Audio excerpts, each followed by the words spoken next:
Volvemos con más acontecimientos en pleno desarrollo. Los tenemos variados e interesantes y para variar, ya que hablamos de variaciones, como tenemos esa flexibilidad de que no andamos con un audífono, ni un laptop, ni respetamos a quienes lo usan, ¿no? Ni teleprompter, ninguna de las tres cámaras acá tiene teleprompter, ni usamos libreto, de manera que podemos cambiar sobre la marcha sin volvernos locos ni tener un infarto, a Dios gracias, toda la pauta. Bueno, hemos cambiado toda la pauta del segundo bloque porque han ocurrido y están en pleno desarrollo algunos eventos muy interesantes. No necesariamente dramáticos o espectaculares, pero que nos tocan y nos tocan de cerca. Así que primero vamos a comenzar con lo que era previsible, ¿no? Las consecuencias de esto que tiene repercusiones a escala planetaria. No olvidemos que un accidente de esta naturaleza, como lo tuvo el de Chernóbil, y me refiero desde luego al tema de Fukushima, tiene en las capas altas de los vientos, que al fin y al cabo fueron los japoneses en la Segunda Guerra, antes de la Segunda Guerra, los que descubrieron lo que los meteorólogos estadounidenses llaman el jet stream, ¿no?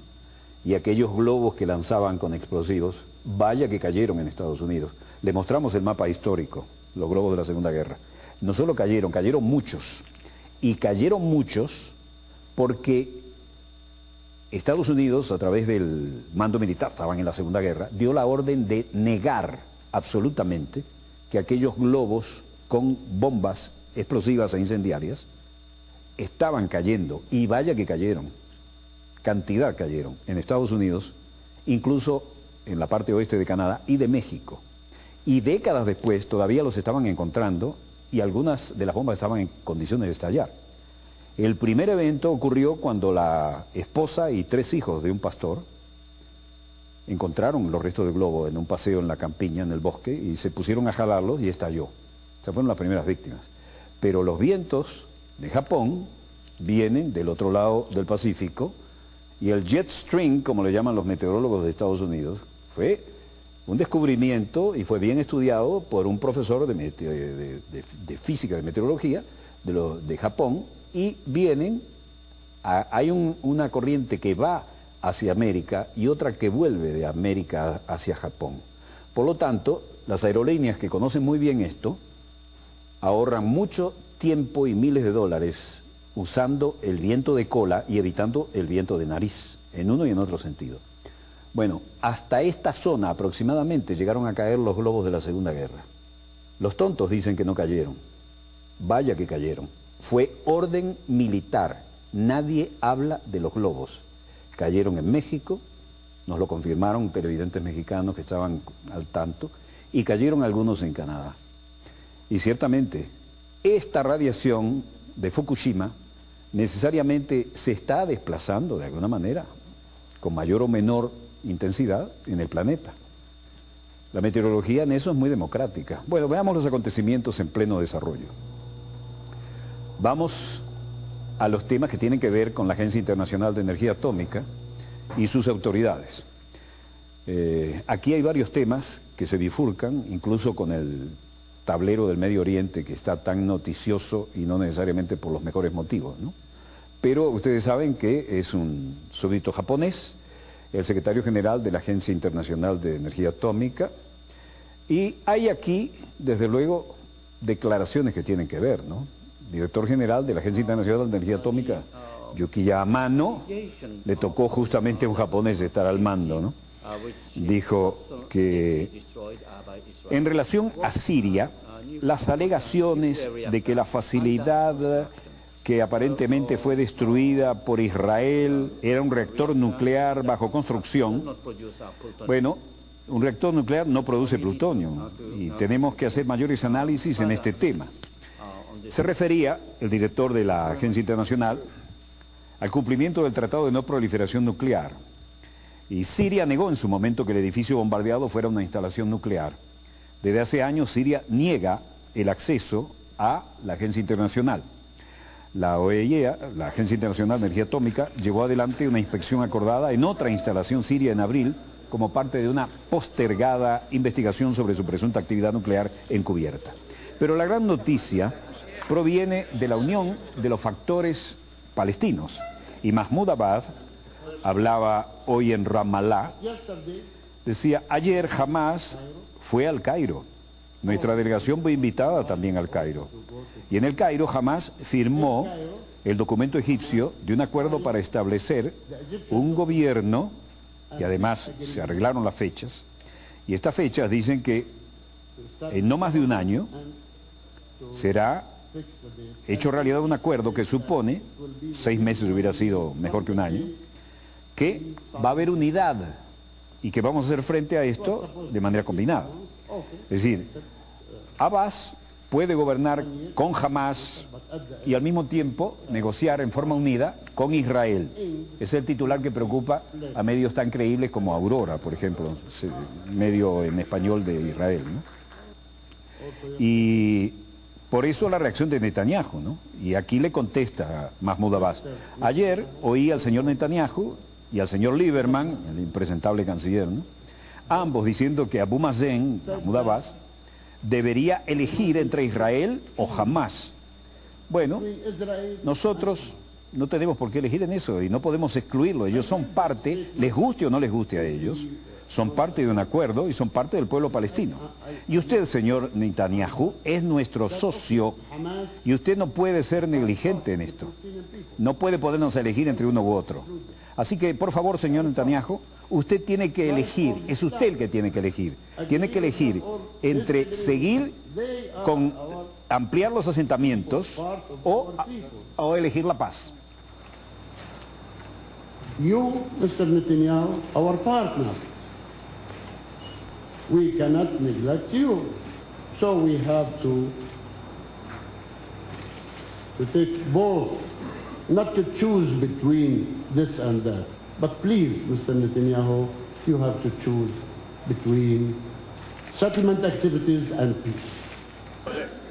Bueno, ha habido negociaciones desde el 93, acuerdos de Oslo, cuando entonces Yasser Arafat reconoció el Estado de Israel y el entonces primer ministro de Israel, Yitzhak Rabin, reconoció a la OLP como el legítimo representante palestino. ¿Qué pasó? Bueno, envenenaron a Arafat, asesinaron por la espalda a Yitzhak Rabin cuando habló de paz. Bueno, ahora las declaraciones que vienen de vuelta es la habitual guerra de comunicados.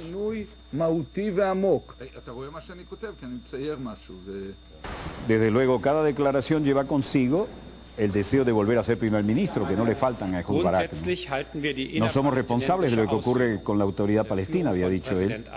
Responsabilidad de Abu Mazen, ¿no? Y aparece el ministro de Relaciones Exteriores de Alemania, Guido Westerwelle, diciendo: fundamentalmente vemos que la reconciliación doméstica palestina, bajo el liderazgo del presidente Abbas, es un tema importante y también hemos apoyado la mediación de Egipto. Una precondición para que haya éxito es que se termine la violencia y haya reconocimiento del Estado de Israel. Jamás no puede continuar desafiando la existencia de Israel como Estado con medios violentos.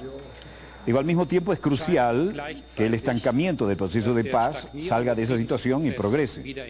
Y la negociación tiene que ser bajo 2 estados, la solución que debemos tratar de asumir, apoyar como constructiva contribución en el cuarteto del Oriente Medio.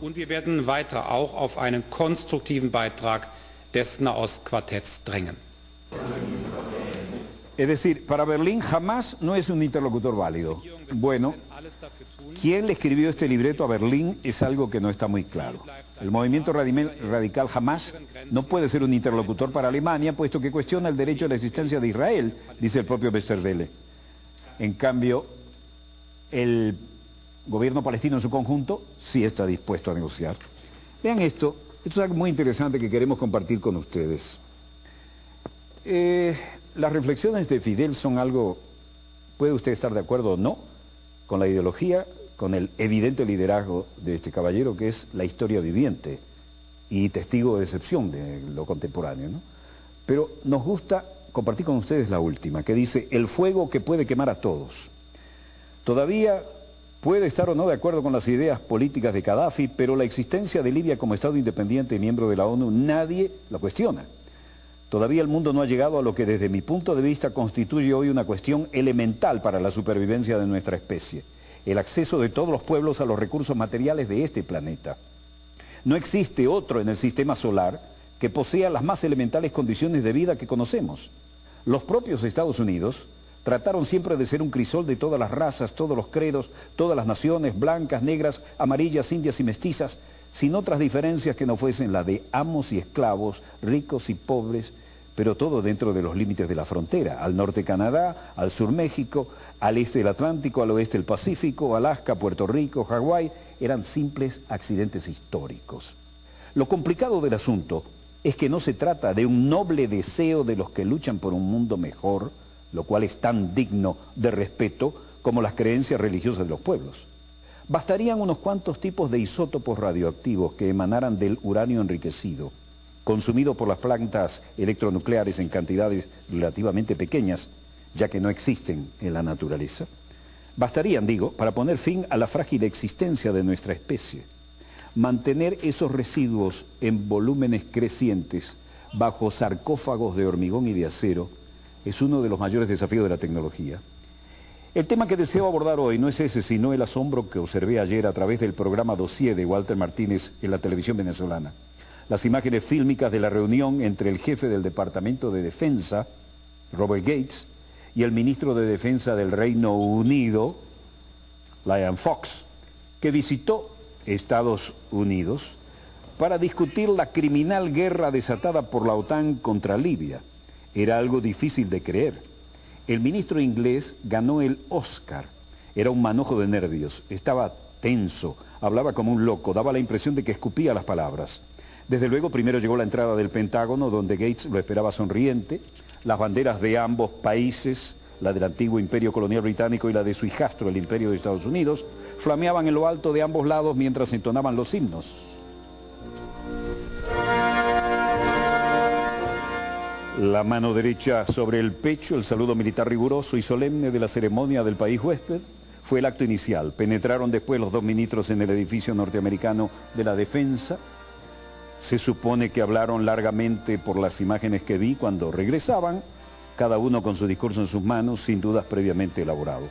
El marco de todo el escenario lo constituía el personal uniformado. Desde el ángulo izquierdo se veía un joven militar, alto, flaco, al parecer pelirrojo, de cabeza rapada, gorra con visera negra, embutida casi hasta el cuello, presentando fusil con bayoneta que no parpadeaba y se le veía respirar como estampa de un soldado dispuesto a disparar una bala del fusil o un cohete nuclear con la capacidad destructiva de 100.000 toneladas de TNT. Gates habló con la sonrisa y naturalidad de un dueño. El inglés, en cambio, lo hizo de la forma en que expliqué. Pocas veces vi algo más horrible. Exhibía odio, frustración, furia y un lenguaje amenazante contra el líder libio, exigiendo su rendición incondicional. Se le veía indignado porque los aviones de la poderosa OTAN no habían podido doblegar en 72 horas la resistencia libia. Nada más le faltaba explicar y exclamar: lágrimas, sudor y sangre, como Winston Churchill cuando calculaba el precio a pagar por su país en la lucha contra los aviones nazis. En este caso, el papel nazifascista lo está haciendo la OTAN, con sus miles de misiones de bombardeo con los aviones más modernos que ha conocido el mundo. El colmo ha sido la decisión del gobierno de Estados Unidos autorizando el empleo de los aviones sin piloto para matar hombres y mujeres y niños libios, como en Afganistán, a miles de kilómetros de Europa occidental, pero esta vez contra un noble pueblo árabe y africano, ante los ojos de cientos de millones de europeos y nada menos que en nombre de la Organización de Naciones Unidas. El primer ministro de Rusia, Vladimir Putin, declaró que esos actos de guerra eran ilegales y rebasaban el marco de los acuerdos del Consejo de Seguridad de las Naciones Unidas. Los groseros ataques contra el pueblo libio adquieren un carácter nazifascista, pueden ser utilizados contra cualquier pueblo del tercer mundo. The sooner that Colonel Gaddafi recognizes that the game is up either today or shortly, the better. He is a liability for his people and his country, and the sooner that he gets this message, the better. Y prosigue el comandante Fidel Castro Ruz. Realmente me asombra la resistencia que Libia ha ofrecido. Ahora esa belicosa organización depende de Gaddafi. Si resiste y no acata sus exigencias, pasará a la historia como uno de los grandes personajes de los países árabes. La OTAN atiza un fuego que puede quemar a todos. Firmado, Dr. Fidel